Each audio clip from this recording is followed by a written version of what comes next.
Queridos hermanos y hermanas, paz y bien. Hagan pues y observen todo lo que ellos les digan, pero no imiten sus obras. Homilía para el martes segundo de la semana de Cuaresma, ciclo A. El Señor esté con ustedes. Del Santo Evangelio según San Mateo. En aquel tiempo Jesús dijo a la multitud y a sus discípulos: Los escribas y fariseos ocupan la cátedra de Moisés. Ustedes hagan y cumplan todo lo que ellos les diga, pero no se guíen por sus obras, porque no hacen lo que dicen, atan pesadas cargas y las ponen sobre los hombros de los demás, mientras que ellos no quieren moverlas ni siquiera con el dedo. Todo lo hacen para que los vean, agrandan las filacterias y alargan los flecos de sus mantos.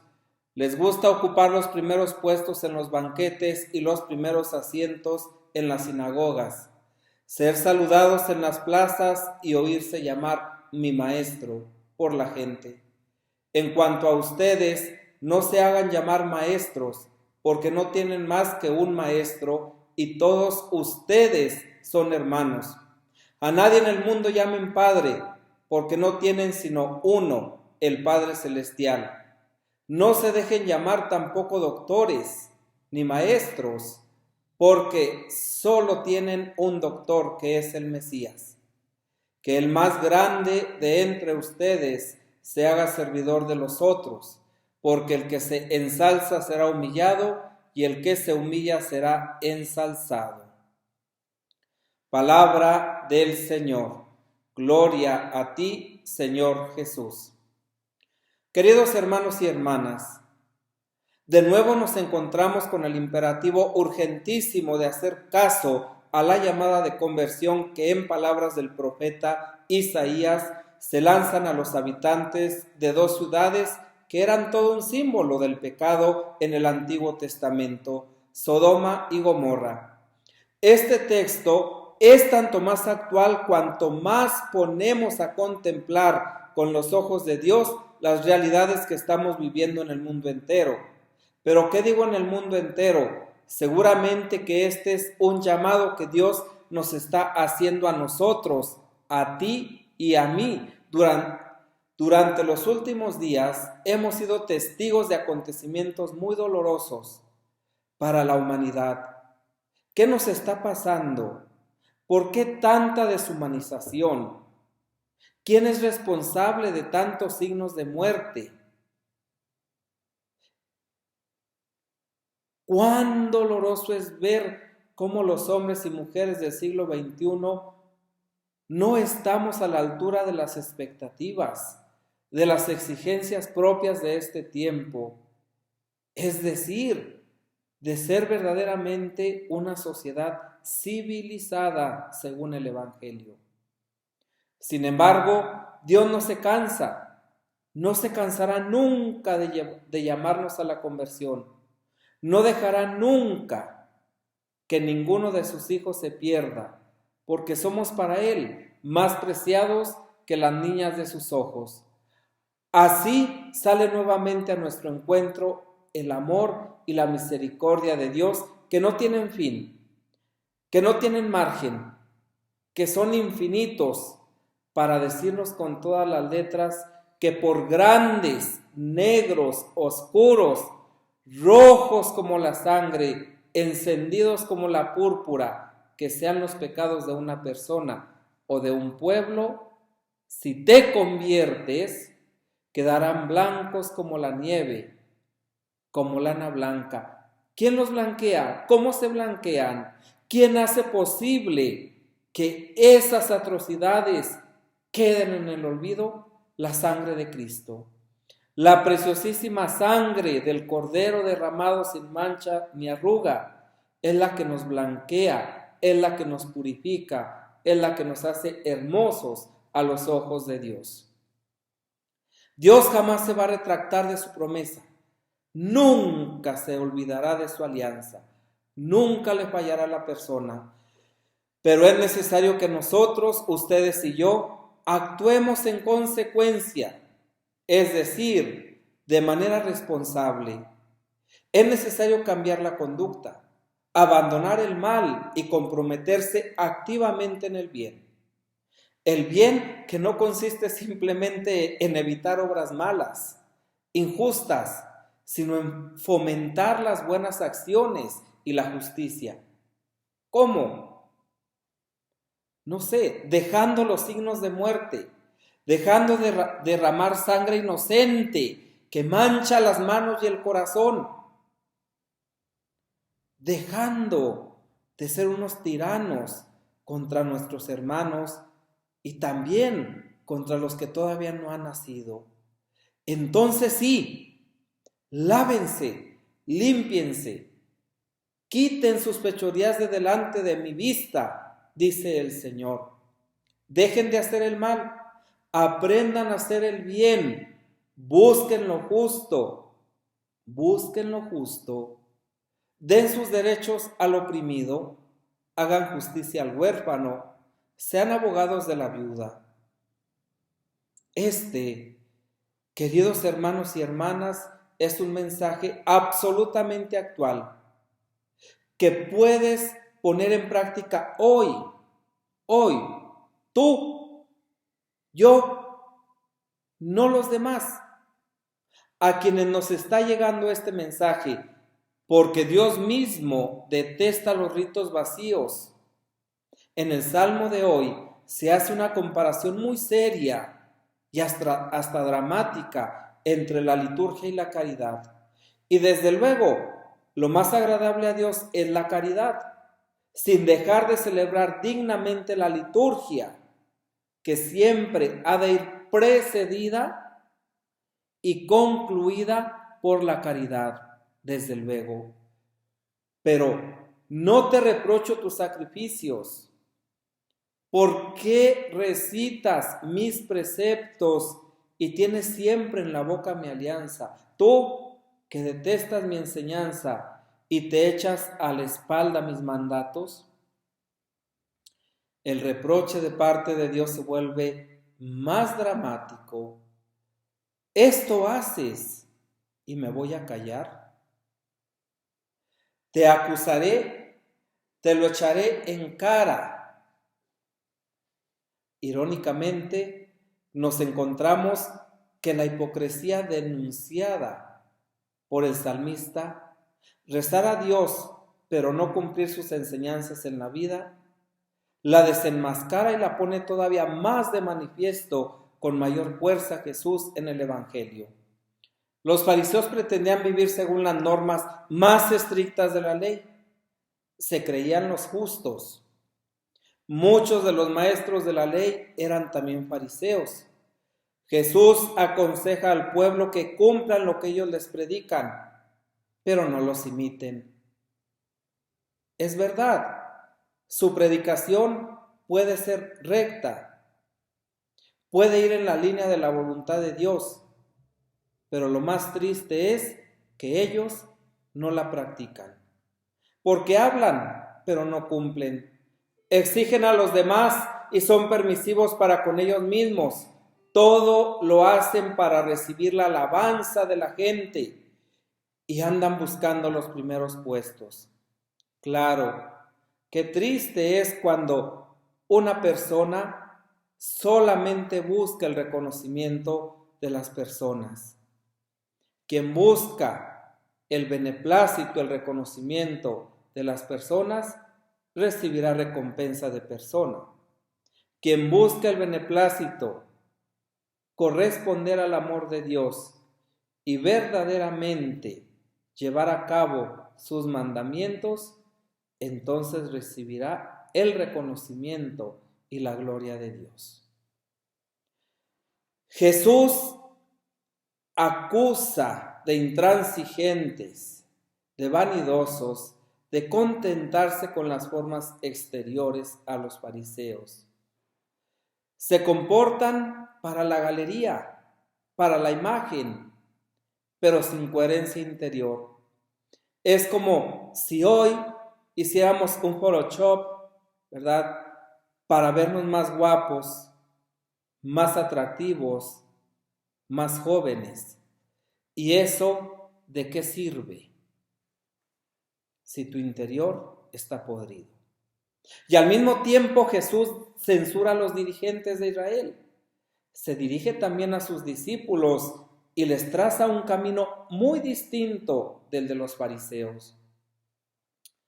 En la comunidad cristiana debe haber un gran sentido de igualdad y fraternidad. Francisco de Asís tuvo muy claro este aspecto. Para él, todos teníamos que ser hermanos y hermanos menores. Esto es lo que crea verdaderamente la fraternidad. Cuando Jesús dice, todos ustedes son hermanos, nos está diciendo que todos tenemos el mismo Padre. Y si todos reconocemos al mismo Padre, entonces todos somos hermanos. Y de hecho nos atrevemos a decirlo constantemente. Me atrevo a pensar que más de una vez al día. ¿Cuántas veces rezamos el Padre Nuestro? Si yo reconozco a Dios como nuestro Padre, no como mi Padre, tengo que reconocer a los demás como mis hermanos. Cuando Jesús dice, todos ustedes son hermanos, nos está presentando a su Padre como nuestro Padre. Todos tienen un mismo Maestro, solamente yo, Jesús, porque es el camino, la verdad y la vida. Jesús nos está pidiendo que vivamos como hermanos, que entre nosotros no haya celos, no haya envidia, no haya división. ¿Cuán actual es este mensaje, queridos hermanos y hermanas? Por eso, Francisco de Asís, cuando él se da cuenta que todos debemos ser hermanos, absolutamente todos, tanto la primera como la segunda como la tercera orden, hemos de ser hermanos de la penitencia. Hermanos que no pretendamos estar por encima de otro hermano, ni mucho menos convertirnos en jueces del otro. Esta fraternidad, para que verdaderamente lo sea, supera también los límites de la humanidad. Y nos convertimos y nos hacemos hermanos de toda la creación, donde la armonía que Dios manifiesta a través de la creación de sus obras es perfecta. Y solamente entrando en relación fraterna con la creación, como dijera el Papa Francisco, con nuestra casa común, y siendo responsables de los hermanos, seremos verdaderamente cristianos. Es cierto que en todo grupo humano hay distintas capacidades, pero la mayor capacidad no debe ser motivo para querer destacarse, sino para servir mejor. Les suelo yo decir a la orden franciscana seglar, queridos hermanos, ustedes están en el mundo. Ojalá y alguno de ustedes llegue a ser presidente de la República, pero sirva como hermano, sirva como cristiano. No quieras ocupar el último lugar, ocupa el lugar en el que te pongan y desempéñate ahí responsablemente. Jesús establece una sólida norma de vida comunitaria. Él inculca que la verdadera grandeza, la mayor dignidad, es el servicio a los hermanos. Ustedes me llaman maestro y señor, y es verdad porque lo soy. Pues si yo siendo el Señor y el Maestro les he lavado los pies, vayan ustedes y hagan lo mismo. No solamente es un gesto folclórico, no. La actitud de lavar los pies a los hermanos es la del servicio humilde, respetuoso. Dice el Señor, porque el que se ensalza será humillado y el que se humilla será ensalzado. Muchas veces nuestro esfuerzo por elevarnos ante los hombres nos hace rebajarnos ante Dios. Qué pobre, qué miserable es aquel hijo, aquella hija que por complacer a los hombres se olvida de Dios. Por seguir a algunos cuantos se aleja de Dios. Y por ponerse en el camino de donde muchos se ponen, se pierde. ¿De qué le sirve al hombre ganar el mundo entero si pierde su vida? La humildad en el servicio debe ser el lema de un cristiano. Y cuando al cristiano le toque ejercer algún puesto de mayor jerarquía, con más razón.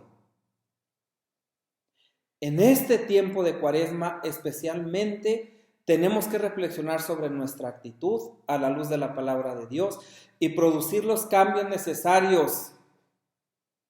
Este es un tiempo de gracia, este es un tiempo de salvación en que la Iglesia nos ofrece, nos invita a convertir nuestro corazón.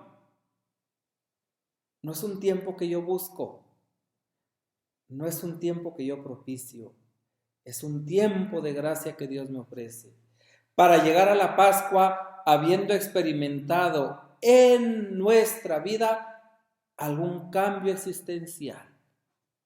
Por eso, cada día que pasa estamos invitados a revisar alguna actitud de nuestra vida y proponernos el cambio. Jesús murió y resucitó históricamente hace 2020 años, pero Jesús resucita cuando cada hombre se transforma en un hombre nuevo, en una mujer nueva, conformado a su imagen y semejanza.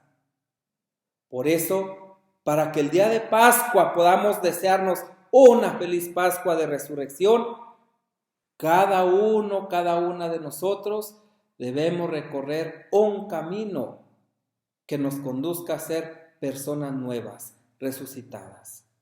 Pensemos, ¿te sientes realmente hermano?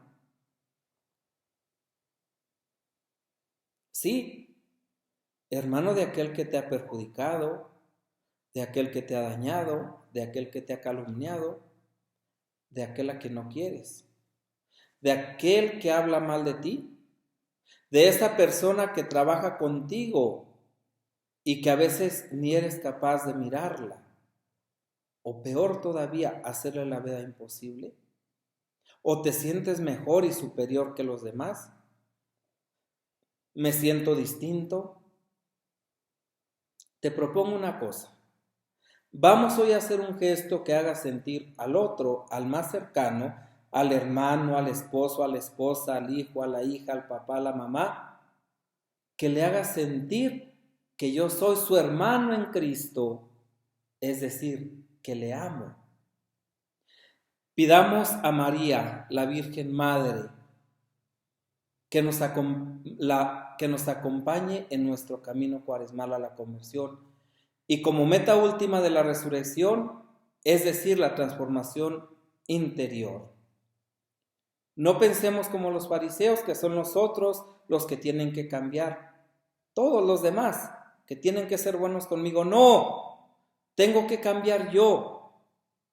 Y en este tiempo el Señor me acompaña con especial gracia para lograr este cambio, abriéndome a su misericordia.